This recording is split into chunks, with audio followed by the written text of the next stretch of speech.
ನಮಸ್ತೆ ಎಲ್ರಿಗೂ welcome to ಮಾಯಾ ಜಗತ್ತು ಕನ್ನಡ ಯೂಟ್ಯೂಬ್ ಚಾನಲ್ಗೆ. ನಾನಿವತ್ತು ಬೆಳಗ್ಗೆಯಿಂದನೇ ವ್ಲಾಗನ್ನು ಶುರು ಮಾಡ್ತಾ ಇದ್ದೀನಿ. ಇವತ್ತು ಸೋಮವಾರದ ಒಂದು ವ್ಲಾಗ್ ಆಗಿರುತ್ತೆ. ಬೆಳಗ್ಗೆ ಬೇಗ ಎದ್ದು ಕಸ ಗುಡಿಸಿ ನೆಲ ಒರೆಸಿ ಇನ್ನು ಸ್ನಾನ ಎಲ್ಲ ಮುಗಿಸ್ಕೊಂಡು ಪೂಜೆ ಕೂಡ ಮಾಡ್ಕೊಂಡಿದ್ದಾಯಿತು. ಇವತ್ತು ತುಂಬ ಸಿಂಪಲಾಗಿ ಅಂದರೆ ಹೂಗಳನ್ನು ಇಟ್ಟು ಹಾಗೆ ದೀಪ ಹಚ್ಚಿ ಪೂಜೆನ ಮಾಡ್ತಾ ಇದ್ದೀನಿ. ಜಾಸ್ತಿ ಹೂವೇನು ಇಟ್ಟಿಲ್ಲ, ಒಂದೊಂದು ಹೂವು ಇಟ್ಬಿಟ್ಟು ರೆಗ್ಯುಲರಾಗಿ ಪ್ರತಿದಿನ ಯಾವ ರೀತಿ ಪೂಜೆ ಇರುತ್ತೋ ಆ ರೀತಿ ಪೂಜೆಯನ್ನು ಮಾಡ್ಕೊಂಡಿದ್ದಾಯಿತು. ಬೆಳಗ್ಗೆ ಇದಿಷ್ಟು ಆಗಿಬಿಟ್ರೆ ಎಷ್ಟೋ ಸಮಾಧಾನ ಅನಿಸುತ್ತೆ. ನಂತರ ನಾನಿಲ್ಲಿ ಬೆಳಗಿನ ತಿಂಡಿಗೆ ಪುಳಿಯೋಗರೆ ಮಾಡಿದ್ದೆ. ಗೊಜ್ಜು ಮಾಡಿಬಿಟ್ಟು ಆನಂತರ ಅನ್ನ ಮಾಡಿ ಕಲಿಸಿದ್ದೀನಿ. ಇದು ಬಾಕ್ಸಿಗೆ ಮತ್ತು ಬೆಳಗಿನ ಬ್ರೇಕ್ಫಾಸ್ಟಿಗೆ ಇವತ್ತು ಪುಳಿಯೋಗರೆನ ಮಾಡಿದ್ದೀನಿ, ಮಕ್ಕಳಿಗೆ ಬಾಕ್ಸಿಗೆ ಮತ್ತು ತಿಂಡಿಗೆ ಅಂಥೇಳಿ. ಪುಳಿಯೋಗರೆ ಗೊಜ್ಜನ್ನು ಮನೆಯಲ್ಲೇ ಯಾವ ರೀತಿ ಮಾಡ್ಕೊಳ್ಳೋದು ಅಂಥೇಳಿ ಅದರದ್ದು ರೆಸಿಪಿ ಕೂಡ ಶೇರ್ ಮಾಡಿದ್ದೀನಿ. ಕೆಳಗಡೆ ಅದರ ಲಿಂಕ್ ಕೂಡ ಕೊಟ್ಟಿರ್ತೀನಿ, ಬೇಕಿತ್ತು ಅಂದರೆ ನೀವು ಚೆಕ್ ಮಾಡ್ಕೊಳ್ಬೋದು. ಇನ್ನು ಮಕ್ಕಳೆಲ್ಲ ಸ್ಕೂಲಿಗೆ ಹೊರಟ ಮೇಲೆ ಮಾಮೂಲಿ ನಮ್ಮದು ರೆಗ್ಯುಲರ್ ಕೆಲಸಗಳು ಇದ್ದೇ ಇರುತ್ತೆ, ಅದನ್ನು ನಾನೀಗ ಶುರು ಮಾಡ್ಕೊಳ್ಬೇಕು. ಇನ್ನು ಮನೆ ಹತ್ತಿರ ಒಂದಷ್ಟು ಪಾಟಲ್ಲಿ ಗಿಡಗಳನ್ನು ಹಾಕ್ಕೊಂಡಿದ್ದೀನಿ. ಖಂಡಿತವಾಗ್ಲೂ ಅದೆಲ್ಲ ಸ್ವಲ್ಪ ದೊಡ್ಡದಾಗಿದೆ, ಎಲ್ಲ ಒಂದೊಂದು ಹೂ ಬಿಟ್ಟಿದೆ. ಈಗ ಸ್ವಲ್ಪ ಚಳಿ ಜಾಸ್ತಿ ಇರೋದ್ರಿಂದ ಬೆಳಗ್ಗೆನೇ ನಾವು ಒಂದು 6:30 7 ಗಂಟೆ ಅಷ್ಟರಲ್ಲಿ ಇನ್ನು ಹೂಗಳು ಅಷ್ಟು ಕಾಣೋದಿಲ್ಲ, ಅಂದರೆ ಅರಳಿರೋದಿಲ್ಲ. ಅದು ಮೊಗ್ಗು ಯಾವ ರೀತಿ ಇರುತ್ತೋ ಹಾಗೇ ಇರುತ್ತೆ. ಹಾಗಾಗಿ ಗೊತ್ತಾಗಿಲ್ಲ ನೋಡಿ, ಇಷ್ಟು ಹೂಗಳು ಬೆಳಗ್ಗೆ ಬಿಟ್ಟಿದೆ. ನನಗೆ ಅದು ಮೊಗ್ಗಿತ್ತು ಅಂಥೇಳಿ ಹಾಗೆ ಬಿಟ್ಟಿದ್ದೆ ನೋಡಿ. ಒಂದು 8:45 9 ಗಂಟೆ ಮೇಲ್ಗಡೆ ಅದು ಅರಳತ್ತೆ, ಗೊತ್ತಾಗೋದೇ ಇಲ್ಲ ಆ ಹೂ ಯಾವಾಗ ಬಿಡುತ್ತೆ ಯಾವಾಗ ಬಿಡೋಲ್ಲ ಅಂಥೇಳಿ. ಇನ್ನು ತುಳಸಿ ಗಿಡ ಸ್ವಲ್ಪ ಕ್ಲೀನ್ ಮಾಡಿದ್ದೆ, ಮಣ್ಣೆಲ್ಲ ಸ್ವಲ್ಪ ಬೇರೆ ಮಣ್ಣು ಹಾಕಿದ್ದೆ, ಚೇಂಜ್ ಮಾಡಿದ್ದೆ. ತುಂಬ ಒಣಗ್ದಂಗೆ ಆಗ್ತಾಯಿದೆ, ಯಾಕೆ ಅಂತ ಗೊತ್ತಾಗ್ತಾ ಇಲ್ಲ. ರೆಗ್ಯುಲರಾಗಿ ನೀರು ಕೂಡ ಹಾಕ್ತೀನಿ, ಆದರೂ ಕೂಡ ತುಂಬ ಒಣಗಿಬಿಟ್ಟಿದೆ. ತುಳಸಿ ಗಿಡ ತುಂಬ ಚೆನ್ನಾಗಿತ್ತು, ಈಗ ತುಂಬ ಒಣಗೋಗಿದೆ. ಇನ್ನು ಪುಳಿಯೋಗರೆ ಸ್ವಲ್ಪನೇ ಮಾಡಿದ್ದೆ, ಅಂದರೆ ಗೊಜ್ಜು ಸ್ವಲ್ಪ ಮಾಡಿದ್ದೆ, ಹಾಗಾಗಿ ಬಾಕ್ಸಿಗೆ ಕರೆಕ್ಟ್ ಆಗೋಯಿತು. ಇನ್ನು ನಮಗೆ ನಾನಿಲ್ಲಿ ಬೆಳಗಿನ ತಿಂಡಿಗೆ ಅಂಥೇಳಿ ಅಕ್ಕಿ ರೊಟ್ಟಿನ ಮಾಡ್ತಾಯಿದ್ದೀನಿ. ಅಕ್ಕಿ ರೊಟ್ಟಿ ಕಾಯಿ ಚಟ್ನಿ, ಅದ್ರ ಜೊತೆ ಸ್ವಲ್ಪ ಜವಳಿಕಾಯಿ ಇತ್ತು, ಅದನ್ನು ಕೂಡ ಹಾಗೆ ಡ್ರೈ ಪಲ್ಯ ಥರ ಮಾಡಿಬಿಟ್ಟು ರೊಟ್ಟಿನ ಮಾಡೋಣ ಅಂಥೇಳಿ ಮಾಡ್ತಾಯಿದ್ದೀನಿ. ಮೊದಲು ನೀರನ್ನು ಕುದಿ ಬರಬೇಕು, ನೀರು ಕುದಿ ಬಂದಮೇಲೆ ರುಚಿಗೆ ತಕ್ಕಷ್ಟು ಉಪ್ಪು ಹಾಕ್ಬಿಟ್ಟು ಚೆನ್ನಾಗಿ ಕುದಿಯೋವಂಥ ನೀರಿಗೆ ಅಕ್ಕಿ ಹಿಟ್ಟನ್ನು ಸೇರಿಸ್ಕೊಳ್ಬೋದು, ಇಲ್ಲ ಅನ್ನ ಹಾಕಿ ಕೂಡ ನೀವು ಮಾಡ್ಕೊಳ್ಬೋದು. ಹಾಗೆ ಮಾಡುವಂಥದ್ದು ಅಥವಾ ಅನ್ನ ಹಾಕ್ಬಿಟ್ಟು ಯಾವ ರೀತಿ ಮಾಡೋದು, ಅನ್ನನ ಮಿಕ್ಸಿನಲ್ಲಿ ರುಬ್ಬಿಬಿಟ್ಟು ಯಾವ ರೀತಿ ಮಾಡೋದು ಅಂಥೇಳಿ ಅದೆಲ್ಲ ರೆಸಿಪಿಗಳಿದೆ, ನೀವು ಬೇಕಿತ್ತು ಅಂದರೆ ಚೆಕ್ಔಟ್ ಮಾಡ್ಬೋದು. ತುಂಬ ಸುಲಭವಾಗಿ ಮಾಡಲಿಕ್ಕೆ ಬರೋದಿಲ್ಲ ಅಂತಂದವ್ರು ಕೂಡ ಅಕ್ಕಿ ರೊಟ್ಟಿನ ಆರಾಮಾಗಿ ಮಾಡ್ಕೊಳ್ಬೋದು. ತುಂಬ ರುಚಿಯಾಗಿರುತ್ತೆ, ತುಂಬ ಟೇಸ್ಟಿಯಾಗಿರುತ್ತೆ ನೋಡಿ. ಈ ರೀತಿ ಅದು ಒಂದು 2-3 ನಿಮಿಷ ಚೆನ್ನಾಗಿ ಹಿಟ್ಟು ಬೆಂದಾದಮೇಲೆ ಈ ರೀತಿ ಕೂಡಿಸ್ಕೊಳ್ಬೇಕು. ಫ್ಲೇಮನ್ನು ಕಡಿಮೆನೇ ಇಟ್ಕೊಂಡು ಚೆನ್ನಾಗಿ ಈ ರೀತಿ ಮಿಕ್ಸ್ ಮಾಡ್ಕೊಳ್ಬೇಕಾಗತ್ತೆ. ನೀರನ್ನು ನಾವು ನೀರು ಎಷ್ಟು ಹಾಕಿರ್ತೀವೋ ಅದಕ್ಕಿಂತ ಜಾಸ್ತಿ ಪ್ರಮಾಣದಲ್ಲಿ ಹಿಟ್ಟನ್ನು ಹಾಕ್ಕೊಳ್ಬೇಕು, ಮುದ್ದೆ ಥರ ಮಾಡ್ಕೊಳ್ಬಾರ್ದು. ಈ ರೀತಿ ಉದುರಾಗಿದ್ದರೆ ನಮಗೆ ಈ ರೊಟ್ಟಿ ಅನ್ನುವಂಥದ್ದು ತುಂಬ ಚೆನ್ನಾಗಿ ಬರುತ್ತೆ. ಇದು ಚೆನ್ನಾಗಿ ಈಗ ನಾನು ಮಿಕ್ಸ್ ಮಾಡಿದ್ದೀನಿ. ಕಂಪ್ಲೀಟಾಗಿ ತಣ್ಣಗೆ ಆದಮೇಲೆ ನೋಡಿ, ಸ್ವಲ್ಪ ಸ್ವಲ್ಪ ಕೈಗೆ ನೀರು ಹಚ್ಕೊಂಡು ಈ ರೀತಿ ಚೆನ್ನಾಗಿ ನಾದಿ ಎತ್ತಿಟ್ಕೊಳ್ಬೇಕು. ಇನ್ನು ಸ್ವಲ್ಪ ಜವಳಿಕಾಯಿ ಇತ್ತು, ಅದನ್ನು ಹಾಗೇ ಪಲ್ಯ ಥರ ಮಾಡೋಣ ಅಂಥೇಳಿ ಈ ಕಡೆ ಜವಳಿಕಾಯಿ ಹೆಚ್ಕೊಳ್ತಾ ಇದ್ದೀನಿ. ಜೊತೆಗೆ ಆ ಕಡೆ ಬಾಣಲಿ ಕೂಡ ಕಾಯ್ಲಿಕ್ಕೆ ಇಟ್ಕೊಂಡು ಸ್ವಲ್ಪ ಎಣ್ಣೆ ಹಾಕಿ ಎತ್ತಿಟ್ಟಿದ್ದೀನಿ. ಜವಳಿಕಾಯಿ ಎಲ್ಲ ಬಿಡಿಸಿಟ್ಟಿದ್ದೀನಿ. ಇನ್ನು ಈರುಳ್ಳಿ ಮತ್ತು ಟೊಮೊಟೊ ಏನಿತ್ತು ಅದನ್ನು ಹೆಚ್ಕೊಳ್ತಾ ಇದ್ದೀನಿ. ಕೇಳ್ಬೋದು ಎರಡೆರಡು ತಿಂಡಿ ಯಾಕೆ ಮಾಡ್ತಾ ಇದ್ದೀರಾ ಅಂಥೇಳಿ. ಮೊದಲೇ ಹೇಳಿದಾಗೆ ಅದು ಸ್ವಲ್ಪ ಕಡಿಮೆ ಆಯಿತು, ಇಬ್ಬರಿಗೆ ಆಗೋದಿಲ್ಲ ಅಂಥೇಳಿ ಇಲ್ಲಿ ರೊಟ್ಟಿನ ಮಾಡ್ತಾ ಇರೋವಂಥದ್ದು. ಜಾಸ್ತಿನೇ ಮಾಡ್ತೀನಿ, ಕೆಲವೊಮ್ಮೆ ಗಡಿಬಿಡಿ ಇರುತ್ತೆ ಬೆಳಗ್ಗೆ ಸ್ಕೂಲಿಗೆ ಹೋಗೋ ಟೈಮಲ್ಲಿ, ಹಾಗಾಗಿ ಕೆಲವೊಮ್ಮೆ ಮಾಡುವಂಥ ಪ್ರಮಾಣ ಸ್ವಲ್ಪ ಕಡಿಮೆ ಆದರೆ ಈ ರೀತಿ ಏನು ತೊಂದರೆ ಇಲ್ಲ, ಮಾಡ್ಕೊಳ್ಳೋದಕ್ಕೇನು ಬೇಜಾರಿಲ್ಲ, ಮಾಡುವಂಥ ಕೆಲಸ ಪ್ರತಿದಿನ ಅದೇ ಅಲ್ವಾ, ಹಾಗಾಗಿ ಮತ್ತೆ ನಾನಿಲ್ಲಿ ರೊಟ್ಟಿನ ಮಾಡ್ತಾ ಇರೋದಷ್ಟೇ. ಇನ್ನು ನಾನಿಲ್ಲಿ ಒಗ್ಗರಣೆಗೆ ಸ್ವಲ್ಪ ಎಣ್ಣೆ ಹಾಕಿಟ್ಟಿದ್ದೆ. ಎಣ್ಣೆ ಚೆನ್ನಾಗಿ ಕಾದ್ಮೇಲೆ ಸ್ವಲ್ಪ ಅದಕ್ಕೆ ಸಾಸಿವೆ, ಕಟ್ ಮಾಡಿರೋವಂಥ ಈರುಳ್ಳಿ, 1-2 ಹಸಿರು ಮೆಣಸು ಇಷ್ಟನ್ನು ಹಾಕಿಬಿಟ್ಟು ಚೆನ್ನಾಗಿ ಬಾಡಿಸ್ಕೊಳ್ತಾ ಇದ್ದೀನಿ. ಈರುಳ್ಳಿ ಸ್ವಲ್ಪ ಕಲರ್ ಚೇಂಜ್ ಆಗಿದೆ ಅನ್ನುವಂಥ ಸಮಯದಲ್ಲಿ ಕಟ್ ಮಾಡಿ ಇಟ್ಕೊಂಡಿರುವಂಥ ಟೊಮೊಟೊ ಕೂಡ ಹಾಕ್ಕೊಳ್ತಾ ಇದ್ದೀನಿ. ಟೊಮೊಟೊನ ಸ್ವಲ್ಪ ದಪ್ಪನಾಗಿನೇ ನಾನಿಲ್ಲಿ ಕಟ್ ಮಾಡ್ಕೊಂಡಿದ್ದೀನಿ, ಅದನ್ನು ಕೂಡ ಎಣ್ಣೆಯಲ್ಲಿ ಚೆನ್ನಾಗಿ ಫ್ರೈ ಮಾಡ್ಕೊಳ್ಬೇಕು ನೋಡಿ. ಈ ರೀತಿ ಸ್ವಲ್ಪ ಮೆತ್ತಗಾಗಿದೆ ಅನ್ನುವಂಥ ಸಮಯದಲ್ಲಿ ನಾನೇನು ಜವಳಿಕಾಯಿನ ಈ ರೀತಿ ಉದ್ದುದ್ದನಾಗಿ ಸ್ವಲ್ಪ ಉದ್ದನಾಗಿಯೇ ನಾನಿಲ್ಲಿ ಕಟ್ ಮಾಡಿ ಇಟ್ಕೊಂಡಿದ್ದೀನಿ, ಅದನ್ನು ಕೂಡ ಹಾಕ್ಬಿಟ್ಟು ಎಣ್ಣೆಯಲ್ಲಿ ಇದನ್ನು ಬಾಡಿಸ್ಕೊಳ್ಬೇಕು. ಕೆಲವೊಂದು ಕಡೆ ಈ ಒಂದು ಜವಳಿಕಾಯಿನ ಏನು ಮಾಡ್ತಾರೆ, ಮೊದಲು ಹಾಗೇ ಹುರ್ಕೊಂಡ್ಬಿಡ್ತಾರೆ. ಡ್ರೈ ಆಗಿ ಹಾಗೇ ಹುರಿದ್ಬಿಟ್ಟು ಆಮೇಲೆ ಪಲ್ಯ ಮಾಡ್ತಾರೆ. ಅದು ಕೂಡ ಟೇಸ್ಟು ತುಂಬ ಚೆನ್ನಾಗಿರುತ್ತೆ. ಅಥವಾ ಎಣ್ಣೆಯಲ್ಲಿ ಈ ರೀತಿ ಚೆನ್ನಾಗಿ ಬಾಡಿಸ್ಕೊಂಡ್ರು ಕೂಡ ಅದು ಕೂಡ ಟೇಸ್ಟು ತುಂಬ ಚೆನ್ನಾಗಿರುತ್ತೆ. ಇನ್ನು ಇದು ಸ್ವಲ್ಪ ಕಡಿಮೆನೇ ಇತ್ತು, ಹಾಗಾಗಿ ಇದ್ರ ಜೊತೆ ಒಂದು ಪುಟ್ಟ ಆಲೂಗಡ್ಡೆ ಕೂಡ ಹಾಕ್ತಾಯಿದ್ದೀನಿ. ಇದೊಂಥರ ಡಿಫ್ರೆಂಟ್ ಟೇಸ್ಟು, ಚೆನ್ನಾಗಿರುತ್ತೆ. ಈ ರೀತಿ ಮಾಡಿದ್ರೂ ಕೂಡ ಚೆನ್ನಾಗಿರುತ್ತೆ. ಒಂದು ಆಲೂಗಡ್ಡೆನ ಉದ್ದನ ಕಟ್ ಮಾಡಿ ಹಾಕ್ಕೊಳ್ತಾ ಇದ್ದೀನಿ. ನೋಡಿ, ಆಲೂಗಡ್ಡೆ ಒಂದು ಜವಳಿಕಾಯಿ ಏನಿತ್ತು ಅದನ್ನು ಚೆನ್ನಾಗಿ ಎಣ್ಣೆಯಲ್ಲಿ ಬಾಡಿಸ್ಕೊಂಡಾದಮೇಲೆ ಕೊನೆಯಲ್ಲಿ ನಾನು ಸ್ವಲ್ಪ ಅರಿಶಿನದ ಪೌಡ್ರ್ ಹಾಕ್ಕೊಳ್ತಾ ಇದ್ದೀನಿ. ಜೊತೆಗೆ ಇದು ಪಲ್ಯದ ಪೌಡ್ರು, ಪಲ್ಯಕ್ಕೆ ಅಂಥೇಳಿ ಮಾಡಿಟ್ಕೊಂಡಿರೋಂಥ ಪೌಡ್ರು, ಸಾಂಬಾರು ಪೌಡ್ರಲ್ಲ, ಪಲ್ಯದ ಪೌಡ್ರ್ ಅಂತಲೇ ಮಾಡಿಟ್ಕೊಂಡಿರ್ತೀನಿ ಪಲ್ಯಗಳಿಗೆ ಅಂತಲೇ ಹಾಕೋದಕ್ಕೆ. ಆ ಒಂದು ಪೌಡರು 2 ಟೀ ಸ್ಪೂನಷ್ಟು ಹಾಕ್ಕೊಳ್ತಾ ಇದ್ದೀನಿ. ನೋಡಿ, ಇದು ಶೇಂಗಾ ಬೀಜ, ಸ್ವಲ್ಪ ಕಡಲೆ, ಕುರ್ಷಣಿ ಕಾಳು ಅಥವಾ ಕೆಲವೊಂದು ಕಡೆ ಹುಚ್ಚೆಳ್ಳು ಅಂತೇಳಿ ಕರೀತಾರೆ, ಅದನ್ನು ಹಾಕಿ ಚೆನ್ನಾಗಿ ಹುರಿದ್ಬಿಟ್ಟು ಅದನ್ನು ತರಿಯಾಗಿ ಪೌಡರ್ ಮಾಡಿ ಇಟ್ಕೊಂಡಿರುವಂಥದ್ದು. ಈ ಒಂದು ಕುರ್ಷಣಿ ಕಾಳು ಏನಿರುತ್ತೆ ಅದು ಹಾಕೋದ್ರಿಂದ ಟೇಸ್ಟು ತುಂಬ ಚೆನ್ನಾಗಿ ಬರುತ್ತೆ ಪಲ್ಯದ್ದು. ಹಾಗಾಗಿ ನಾನು ಅದನ್ನು ಬೇರೆಯೇ ಸಪ್ರೇಟ್ ಪೌಡ್ರ್ ಮಾಡಿ ಇಟ್ಕೊಂಡಿರ್ತೀನಿ. ಅದರಲ್ಲೂ ಈ ಬದನೆಕಾಯಿ ಪಲ್ಯ ಮಾಡಿದಾಗ ಹಾಕಿದ್ರೆ ರುಚಿ ಅಂತೂ ತುಂಬ ಚೆನ್ನಾಗಿರುತ್ತೆ. ಇನ್ನು ಈ ಒಂದು ಗೋರಿಕಾಯಿ ಅಥವಾ ಜವಳಿಕಾಯಿ ಏನಿರುತ್ತೆ ಅದಕ್ಕೂ ಕೂಡ ಟೇಸ್ಟು ತುಂಬ ಚೆನ್ನಾಗಿ ಕೊಡುತ್ತೆ ಈ ಒಂದು ಹುಚ್ಚೆಳ್ಳನ್ನು ಅಥವಾ ಕುರ್ಷಣಿ ಕಾಳು ಹಾಕ್ಕೊಳ್ಳೋದ್ರಿಂದ. ಹಾಗಾಗಿ ಇನ್ನು ಇದಕ್ಕೆ ಸ್ವಲ್ಪ ಬೇಯಲಿಕ್ಕೆ ಎಷ್ಟು ನೀರು ಬೇಕೋ ಅಷ್ಟು ನೀರು ಹಾಕ್ಕೊಂಡಿದ್ದೀನಿ. ಜಾಸ್ತಿ ಇದನ್ನು ತೆಳು ಮಾಡ್ತಾ ಇಲ್ಲ, ಯಾಕಂದರೆ ನಾವು ಹಾಗೆಯೇ ರುಬ್ಬದೇನೆ ಮಾಡ್ತಾ ಇರೋದ್ರಿಂದ ಸ್ವಲ್ಪ ನೀರಿನ ಅಂಶ ಕಡಿಮೆನೇ ಇರಬೇಕು. ಆನಂತರ ರುಚಿಗೆ ತಕ್ಕಷ್ಟು ಉಪ್ಪು, ಇದಷ್ಟನ್ನು ಹಾಕಿ 4-5 ನಿಮಿಷ ಇದನ್ನು ಬೇಯಿಸ್ಕೊಂಬಿಟ್ರೆ ನಮ್ಮ ಜವಳಿಕಾಯಿ ಪಲ್ಯ ರೆಡಿ. ಒಂದು 8-10 ನಿಮಿಷದಲ್ಲೇ ರೆಡಿ ಆಗುತ್ತೆ. ಚಪಾತಿ, ರೊಟ್ಟಿ ಜೊತೆಗೆ ಅನ್ನ ಕೂಡ ನೆಂಚ್ಕೊಳ್ಳೋದಕ್ಕೆ ಚೆನ್ನಾಗಿರುತ್ತೆ. ಅದನ್ನೆಲ್ಲ ಮಾಡಿದಾಗ ತುಂಬ ಫಾಸ್ಟಾಗಿ ಮಾಡ್ಕೊಳ್ಳೋವಂಥ ಒಂದು ಪಲ್ಯದ ರೆಸಿಪಿ ಅಂತಲೇ ಹೇಳ್ಬೋದು. ತುಂಬ ರುಚಿಯಾಗಿ ಕೂಡ ಇರುತ್ತೆ. ಇನ್ನು ಅಕ್ಕಿ ರೊಟ್ಟಿ ಅಂದಮೇಲೆ ಅದಕ್ಕೆ ಒಳ್ಳೆ ಕಾಂಬಿನೇಷನ್ ಅಂದರೆ ಅದು ಕಾಯಿ ಚಟ್ನಿ. ಇದನ್ನು ಹೆಚ್ಚಾಗಿ ನಮ್ಮ ಅಜ್ಜಿ ನಮಗೆ ಮಾಡಿ ಕೊಡ್ತಾಯಿದ್ರು. ಹಾಗಾಗಿ ಇವತ್ತು ಅದೇ ರೀತಿಯಾಗಿ ಮಾಡೋಣ. ಕಡಲೆ ಅಥವಾ ಶೇಂಗಾ ಏನೂ ಹಾಕ್ತಾಯಿಲ್ಲ, ಬರೀ ಕಾಯಿ ಹಾಕ್ಬಿಟ್ಟು ಮಾಡ್ತಾಯಿದ್ದೀನಿ. ಹಸಿ ತೆಂಗಿನಕಾಯಿ ಹಾಕಬೇಕು, ತುಂಬ ರುಚಿಯಾಗಿರುತ್ತೆ.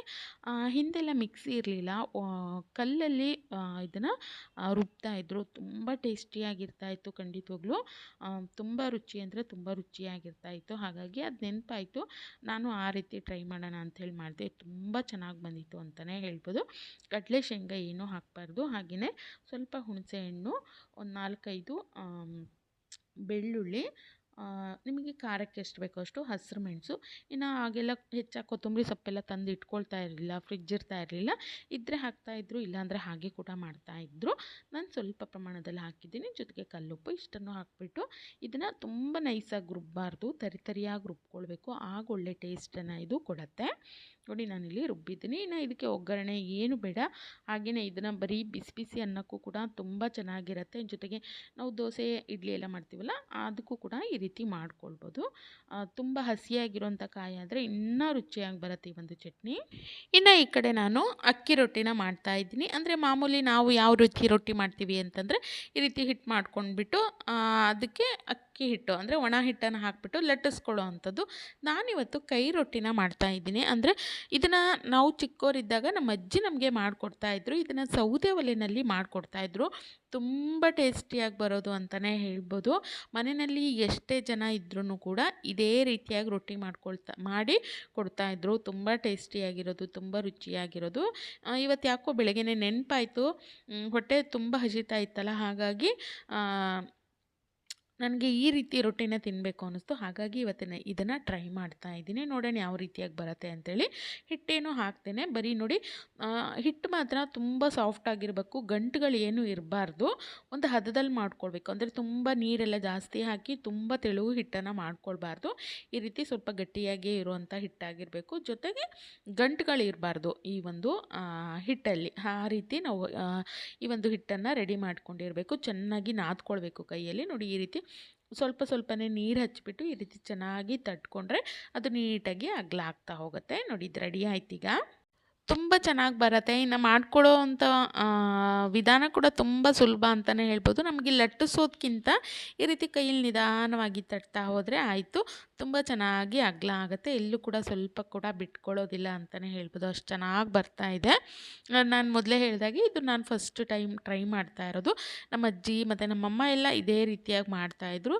ಯಾಕೋ ತುಂಬ ನೆನಪಾಯಿತು ಈ ರೀತಿ ರೊಟ್ಟಿನ ತಿನ್ನಬೇಕು ಅಂತೇಳಿ ಅದನ್ನು ಮಾಡ್ತಾಯಿದ್ದೀನಿ. ತುಂಬ ಚೆನ್ನಾಗಿ ಕೂಡ ಬಂದಿದೆ. ಈ ಕಡೆ ನಾನು ಹಂಚು ಕೂಡ ಕಾಯ್ಲಿಕ್ಕೆ ಇಟ್ಟಿದ್ದೀನಿ. ಹಂಚು ತುಂಬ ಚೆನ್ನಾಗಿ ಕಾದಿರಬೇಕು. ಬಿಸಿ ಬಿಸಿ ಅಂದರೆ ಚೆನ್ನಾಗಿ ಕಾದಿರೋಂಥ ಹಂಚು ಮೇಲೇ ಈ ರೊಟ್ಟಿ ಹಾಕಬೇಕಿಲ್ಲ ಅಂದರೆ ನೀರು ಹಾಕಿರೋದ್ರಿಂದ ಹಿಡಿದ್ಬಿಡುತ್ತೆ ಹಂಚಿಗೆ. ಹಾಗಾಗಿ ಚೆನ್ನಾಗಿ ಕಾದಿರಬೇಕು ಹಂಚು. ಆ ನಂತರನೇ ಹಾಕಿಬಿಟ್ಟು ಎರಡೂ ಬದಿ ಚೆನ್ನಾಗಿ ಬೇಯಿಸ್ಕೊಳ್ಬೇಕು. ಉರಿನ ಮೀಡಿಯಮ್ ಫ್ಲೇಮಲ್ಲಿ ಇಟ್ಕೊಳ್ಳಿ. ಹೈನೂ ಬೇಡ, ಈ ಕಡೆ ಫುಲ್ಲು ಲೋನೂ ಬೇಡ. ಮೀಡಿಯಮ್ ಫ್ಲೇಮಲ್ಲಿ ಇಟ್ಕೊಂಡ್ಬಿಟ್ಟು ಈ ರೀತಿ ಎರಡೂ ಕಡೆನೂ ಬೇಯಿಸ್ಕೊಳ್ಬೇಕು.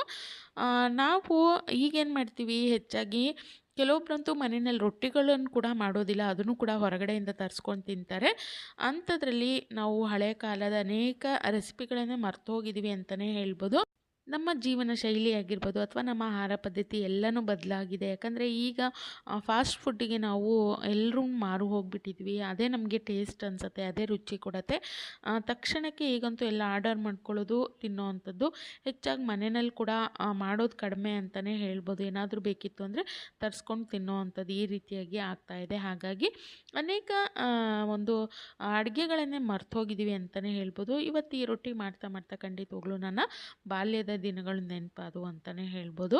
ನೀವು ಕೂಡ ಈ ಒಂದು ರೆಸಿಪಿನ ಟ್ರೈ ಮಾಡಿ ನೋಡಿ. ನಾನು ಮೊದಲು ಹಂಚಲ್ಲಿ ಬೇಯಿಸ್ಬಿಟ್ಟು ಈ ರೀತಿ ಯಾಕೆ ಮಾಡ್ತಾ ಇದ್ದೀನಿ ಅಂದರೆ, ಈ ರೀತಿ ಯಾಕೆ ಮಾಡ್ತಾಯಿದ್ರು ಅಂದರೆ ಒಂದು ಸ್ವಲ್ಪ ಗರಿಗರಿಯಾಗಿ ಬರಲಿ ಅಂಥೇಳಿ, ಜೊತೆಗೆ ಎಲ್ಲಾದರೂ ಸ್ವಲ್ಪ ಹಸಿ ಇತ್ತು ಅಂದರೆ ಅದು ಕೂಡ ಚೆನ್ನಾಗಿ ಬೇಯಲಿ ಅಂಥೇಳಿ ಈ ರೀತಿ ನಾನು ಬೇಯಿಸ್ತಾ ಇದ್ದೀನಿ.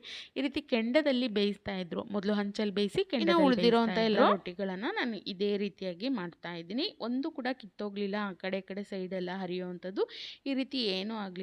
ಇದು ಫಸ್ಟ್ ಟೈಮ್ ನಾನು ಕೂಡ ಟ್ರೈ ಮಾಡಿದ್ದು, ತುಂಬ ಚೆನ್ನಾಗಿ ಬಂತು. ಉಳಿದಿರೋಂಥ ಎಲ್ಲ ರೊಟ್ಟಿಗಳನ್ನು ನಾನು ಇದೇ ರೀತಿಯಾಗಿ ತಟ್ಟಿ ಬೇಯಿಸಿ ಎತ್ತಿಟ್ಟಿದ್ದೀನಿ. ಇನ್ನು ತಟ್ಟೆಗೆ ನೋಡಿ ಇಲ್ಲಿ ಹಾಕ್ತಾಯಿದ್ದೀನಿ, ತೋರಿಸ್ತಾ ಇದ್ದೀನಿ ಯಾವ ರೀತಿಯಾಗಿ ಬಂದಿದೆ ಅಂಥೇಳಿ. ತುಂಬ ಹಳ್ಳಿ ಕಡೆ ಮಾಡ್ತಾರಲ್ಲ ಸೇಮ್ ಅದೇ ರೊಟ್ಟಿ ಅಂತಲೇ ಹೇಳ್ಬೋದು. ನೋಡಿ ಅದು ತುಂಬ ನಿಮಗೆ ಹಾರ್ಡಾಗೂ ಇಲ್ಲ, ತುಂಬ ಸಾಫ್ಟಾಗಂದರೆ ತುಂಬ ಮೃದುವಾಗಿದೆ. ಕೈಯಲ್ಲಿ ಹಾಗೆಯೇ ಹಿಂಗೆ ಮುಟ್ಬಿಟ್ರೆ ಹಾಗೆಯೇ ಅಷ್ಟು ಮೃದುವಾದ ರೊಟ್ಟಿ ಅಂತಾರಲ್ಲ ಆ ರೀತಿಯಾಗಿ ಬಂದಿದೆ ಅಂತಲೇ ಹೇಳ್ಬೋದು. ಬಿಸಿ ಬಿಸಿ ಇರುವಾಗಲೇ ಸ್ವಲ್ಪ ಅದ್ರ ಮೇಲ್ಗಡೆ ತುಪ್ಪ ಹಾಕ್ಕೊಂಡು ಈ ರೀತಿ ಕಾಯಿ ಚಟ್ನಿ ಇಟ್ಕೊಂಡು ತಿಂದರೆ ತುಂಬ ಟೇಸ್ಟಿಯಾಗಿರುತ್ತೆ. ಖಂಡಿತ ನಿಮಗೆ ಇಷ್ಟ ಆಯಿತು ಅಂದರೆ ಖಂಡಿತ ಒಮ್ಮೆ ಟ್ರೈ ಮಾಡಿ ನೋಡಿ, ತುಂಬ ರುಚಿಯಾಗಿ ಬರುತ್ತೆ. ಜೊತೆಗೆ ನಾನು ಕಾಯಿ ಚಟ್ನಿ ಮಾಡಿದ್ದೆ, ಅದ್ರ ಜೊತೆಗೆ ಪಲ್ಯ ಏನು ಮಾಡಿದ್ದೆ ಅದನ್ನು ಕೂಡ ಹಾಕ್ಕೊಂಡು ಇವತ್ತಿನ ಬ್ರೇಕ್ಫಾಸ್ಟು ರೆಡಿಯಾಗಿದೆ. ನಾನು ರೊಟ್ಟಿ ಪಲ್ಯ ಎಲ್ಲ ಮಾಡೋಷ್ಟರಲ್ಲಿ ತುಂಬಾ ಲೇಟ್ ಆಗಿಬಿಟ್ಟಿತ್ತು. ಹಾಗಾಗಿ ಮೊದಲು ಅಡುಗೆ ಮನೆಯನ್ನು ಕ್ಲೀನ್ ಮಾಡಲಿಲ್ಲ, ಮೊದಲು ಹೊಟ್ಟೆ ಹಸಿತಿತ್ತು ಅಂತೇಳಿ ತಿಂಡಿ ತಿಂದಿದ್ದಾಯಿತು. ಇನ್ನು ಮಧ್ಯಾಹ್ನ ಸಾಂಬಾರಿಗೆ ಅಂಥೇಳಿ ನಾನಿಲ್ಲಿ ತೊಗರಿಬೇಳೆನ ನೆನೆಸಿಟ್ಟಿದ್ದೀನಿ. ಈ ರೀತಿ ನೆನೆಸಿಟ್ಟು ನಾವು ತೊಗರಿಬೇಳೆನ ವಿಜಲ್ ಕೂಗಿಸ್ಕೊಳ್ಳೋದ್ರಿಂದ ತುಂಬ ಬೇಗ ಒಂದೇ ವಿಜಲಿಗೆ ತೊಗರಿಬೇಳೆ ಅನ್ನೋವಂಥದ್ದು ಮೆತ್ತಗೆ ಬೇಯುತ್ತೆ. ಹಾಗಾಗಿ ನಾನು ಲೇಟಾಗಿ ಏನಾದ್ರು ಸಾಂಬಾರು ಮಾಡ್ತಾಯಿದ್ದೀನಿ ಅನ್ನೋವಂಥ ಸಮಯದಲ್ಲಿ ಇದನ್ನು ಫಾಲೋ ಮಾಡ್ತೀನಿ. ಇನ್ನು ಬೆಳಗ್ಗೆನೇ ಮಾಡ್ಕೊಳ್ತೀನಿ ಅಂದರೆ ಬೆಳಗ್ಗೆನೇ ನಾನು ನೆನೆಸಿಟ್ಟು ಆನಂತರನೇ ವಿಜಲ್ ಕೂಗಿಸ್ಕೊಳ್ಳೋದು. ಇನ್ನು ಈ ಕಡೆ ಸಾಂಬಾರಿಗೆ ಏನು ತರಕಾರಿಗಳು ಬೇಕೋ ಅದನ್ನೆಲ್ಲ ಬಿಡಿಸಿ ಹೆಚ್ಚಿಟ್ಕೊಳ್ತಾ ಇದ್ದೀನಿ. ನಾನಿವತ್ತು ಕ್ಯಾರೆಟು ಮತ್ತು ಬೀನ್ಸ್ ಹಾಕ್ಬಿಟ್ಟು ಸಾಂಬಾರನ್ನು ಮಾಡ್ತಾಯಿದ್ದೀನಿ. ಹಾಗಾಗಿ ಬೀನ್ಸು ಮತ್ತು ಕ್ಯಾರೆಟನ್ನು ನಾನಿಲ್ಲಿ ಹೆಚ್ಕೊಳ್ತಾ ಇದ್ದೀನಿ. ನೋಡಿ ಇದರಲ್ಲೇ ಈರುಳ್ಳಿ, ಟೊಮೊಟೊ, ತೊಗರಿಬೇಳೆ ಮತ್ತು ಕ್ಯಾರೆಟು, ಬೀನ್ಸು, ಒಂದು ಆಲೂಗಡ್ಡೆ ಇದಷ್ಟನ್ನು ಹಾಕಿಬಿಟ್ಟು ಒಂದು ವಿಜಲ್ ಕೂಗಿಸ್ಕೊಂಡಿದ್ದೀನಿ. ನೀವು ನೋಡ್ಬೋದು ಬೇಳೆ ಅನ್ನೋವಂಥದ್ದು ಎಷ್ಟು ಸಾಫ್ಟಾಗಿ ಬೆಂದಿದೆ ಮತ್ತು ತುಂಬ ಮೆತ್ತಗಾಗಿದೆ ಅಂತಲೇ ಹೇಳ್ಬೋದು. ಹಾಗಾಗಿ ನೆನೆಸಿಟ್ಟು ಮಾಡ್ಕೊಳ್ಳೋದ್ರಿಂದ ಟೈಮ್ ಉಳಿಯುತ್ತೆ, ಗ್ಯಾಸ್ ಕೂಡ ಕಡಿಮೆ ಯೂಸ್ ಆಗುತ್ತೆ ಅಂತಲೇ ಹೇಳ್ಬೋದು. ಜೊತೆಗೆ ಬೇಳೆ ಕೂಡ ತುಂಬ ಚೆನ್ನಾಗಿ ಬೇಯುತ್ತೆ. ಇದರಿಂದ ಸಾಂಬಾರು ತುಂಬ ಗಟ್ಟಿಯಾಗಿ ಬರುತ್ತೆ, ಯಾಕಂದರೆ ಮೆತ್ತಗೆ ಬೆಂದ್ಬಿಟ್ಟಿರುತ್ತಲ್ಲ, ಹಾಗಾಗಿ ಸಾಂಬಾರು ಕೂಡ ಗಟ್ಟಿಯಾಗಿ ಬರುತ್ತೆ. ಇನ್ನು ಈ ಕಡೆ ಸಾಂಬಾರು ಮಾಡ್ಕೊಳ್ಳೋದಕ್ಕೆ ನಾನು ಒಂದು ಪಾತ್ರೆಗೆ ಒಗ್ಗರಣೆ ಹಾಕ್ಕೊಳ್ತಾ ಇದ್ದೀನಿ. ಎಣ್ಣೆ, ಸಾಸಿವೆ, ಜೀರಿಗೆ, ಬೆಳ್ಳುಳ್ಳಿ ಇದಷ್ಟು ಆದಮೇಲೆ ನಾನಿಲ್ಲಿ ತುಪ್ಪ ಕಾಯಿಸಲಿಕ್ಕೆ ಅಂತೇಳಿ ಒಂದಷ್ಟು ಒಣಮೆಣಸು ಹಾಕಿದ್ದೆ, ಅದನ್ನು ಹಾಗೆ ಎತ್ತಿಟ್ಟಿದ್ದೆ, ಅದನ್ನು ಕೂಡ ಇಲ್ಲಿ ಒಗ್ಗರಣೆಗೆ ಹಾಕ್ಕೊಳ್ತಾ ಇದ್ದೀನಿ. ಆನಂತರ ಸ್ವಲ್ಪ ಕರಿಬೇವು ಇದಷ್ಟನ್ನು ಹಾಕಿಬಿಟ್ಟು ಒಗ್ಗರಣೆ ಮಾಡಿಕೊಂಡು ಆನಂತರ ಮೊದಲೇ ಬೇಯಿಸಿಟ್ಕೊಂಡಿರುವಂಥ ಬೇಳೆ ತರಕಾರಿ ಏನಿತ್ತು ಅದನ್ನು ಕೂಡ ಇದರಲ್ಲೇ ಹಾಕ್ಕೊಳ್ತಾ ಇದ್ದೀನಿ. ಇದಷ್ಟಕ್ಕೂ ನೀವು ಬರೀ ಕೆಲವೊಬ್ಬರು ಕಾಯೆಲ್ಲ ರುಬ್ದೇ ಹಾಗೇ ಸಾಂಬಾರು ಪೌಡರನ್ನು ಹಾಕಿ ಮಾಡ್ತಾರೆ. ಅದು ಆ ರೀತಿ ಕೂಡ ಮಾಡ್ಕೊಳ್ಬೋದು. ಅಂದರೆ ಇದು ಚೆನ್ನಾಗಿ ಈ ರೀತಿ ಒಗ್ಗರಣೆ ಹಾಕ್ಕೊಂಡು ಆನಂತರ ಸಾಂಬಾರು ಪೌಡ್ರು, ಹುಣಸೆ ಹುಳಿ, ಉಪ್ಪು ಹಾಕಿದ್ರೆ ಸಾಂಬಾರು ಅನ್ನುವಂಥದ್ದು ರೆಡಿ ಆಗುತ್ತೆ. ನಾನು ಮಸಾಲೆ ರುಬ್ಕೊಳ್ತೀನಿ. ಅಂದರೆ ಸ್ವಲ್ಪ ಕಾಯಿ, ಹುಣಸೆ ಹಣ್ಣು ಮತ್ತು ಸಾಂಬಾರು ಪೌಡ್ರು ಇದಷ್ಟನ್ನು ಹಾಕಿಬಿಟ್ಟು ರುಬ್ತೀನಿ. ರುಬ್ಬಿರೋ ಅಂಥದ್ದನ್ನು ನಾನು ಸಾಂಬಾರಿಗೆ ಹಾಕಿ ಸಾಂಬಾರು ಮಾಡುವಂಥದ್ದು. ಕೆಲವೊಬ್ಬರು ಬರೀ ಪೌಡರ್ ಹಾಕಿ ಹಾಗೆಯೇ ಮಾಡ್ತಾರೆ. ನಾವು ಸ್ವಲ್ಪ ಗಟ್ಟಿ ಸಾಂಬಾರು ಬೇಕು, ಹಾಗಾಗಿ ನಾನಿಲ್ಲಿ ಕಾಯಿ ಹಾಕಿ ಸ್ವಲ್ಪ ಪ್ರಮಾಣದಲ್ಲಿ ಹಸಿ ತೆಂಗಿನಕಾಯಿ ಹಾಕಿ ರುಬ್ಬಿನೇ ಸಾಂಬಾರು ಮಾಡೋದು. ಪ್ರತಿ ಬಾರಿ ಮಾಡಿದಾಗ್ಲೂ ಇದೇ ರೀತಿಯಾಗಿ ಮಾಡೋದು. ಇನ್ನು ಇದಕ್ಕೆ ನಿಮಗೆ ನೀರು ಎಷ್ಟು ಬೇಕಾಗುತ್ತೋ ಅಷ್ಟು ಅಡ್ಜಸ್ಟ್ ಮಾಡ್ಕೊಳ್ಳಿ. ತುಂಬ ಗಟ್ಟಿ ಬೇಕೋ ತೆಳು ಬೇಕೋ ನೋಡಿಕೊಂಡು ರುಚಿಗೆ ತಕ್ಕಷ್ಟು ಉಪ್ಪನ್ನು ಹಾಕಿಬಿಟ್ಟು ಇದು ಚೆನ್ನಾಗಿ ಕುದಿಸ್ಕೊಳ್ಬೇಕು. ನೋಡಿ, ಸಾಂಬಾರು ಅನ್ನುವಂಥದ್ದು ತುಂಬ ಚೆನ್ನಾಗಿ ಕುದಿ ಬರ್ತಾ ಇದೆ. ಈ ಸಮಯದಲ್ಲಿ ಕೊನೆಯಲ್ಲಿ ಸ್ವಲ್ಪ ಕೊತ್ತಂಬರಿ ಸೊಪ್ಪನ್ನು ಹಾಕಿಬಿಟ್ರೆ ತುಂಬ ರುಚಿಯಾಗಿರುವಂಥ ತರಕಾರಿ ಬೇಳೆ ಸಾಂಬಾರು ಅನ್ನುವಂಥದ್ದು ರೆಡಿ ಆಗುತ್ತೆ. ನೋಡಿ, ಕೊತ್ತಂಬರಿ ಸೊಪ್ಪನ್ನು ಹಾಕಿ ನಾನು ಗ್ಯಾಸನ್ನು ಆಫ್ ಮಾಡ್ಕೊಳ್ತಾ ಇದ್ದೀನಿ. ನಮ್ಮ ತರಕಾರಿ ಬೇಳೆ ಸಾಂಬಾರು ರೆಡಿ ಆಯಿತು. ಇನ್ನು ಉಳಿದಿರೋವಂಥ ಪಾತ್ರೆಗಳೇನಿತ್ತು ಅದನ್ನು ಕೂಡ ಕ್ಲೀನ್ ಮಾಡಿಕೊಂಡು ಅಡುಗೆ ಮನೆ ಗ್ಯಾಸ್ ಸ್ಟವ್ ಆಗಿರ್ಬೋದು ಅಥವಾ ಮೇಲ್ಗಡೆ ಶೆಲ್ಫು ಎಲ್ಲವನ್ನು ಕೂಡ ಕ್ಲೀನ್ ಮಾಡ್ಕೊಂಡಿದ್ದೀನಿ. ಇದಾಗಿತ್ತು ಸ್ನೇಹಿತರೆ ಇವತ್ತಿನ ನನ್ನ ಬೆಳಗ್ಗೆಯಿಂದ ಮಧ್ಯಾಹ್ನದವರೆಗೂ ರೊಟೀನ್ ವ್ಲಾಗ್ ಅಂತಲೇ ಹೇಳ್ಬೋದು. ನಾನು ಸಿಗ್ತೀನಿ ಮತ್ತೊಂದು ಹೊಸ ವಿಡಿಯೋದೊಂದಿಗೆ. Thank you. ಹೋಗಿ ಬರಲಾ?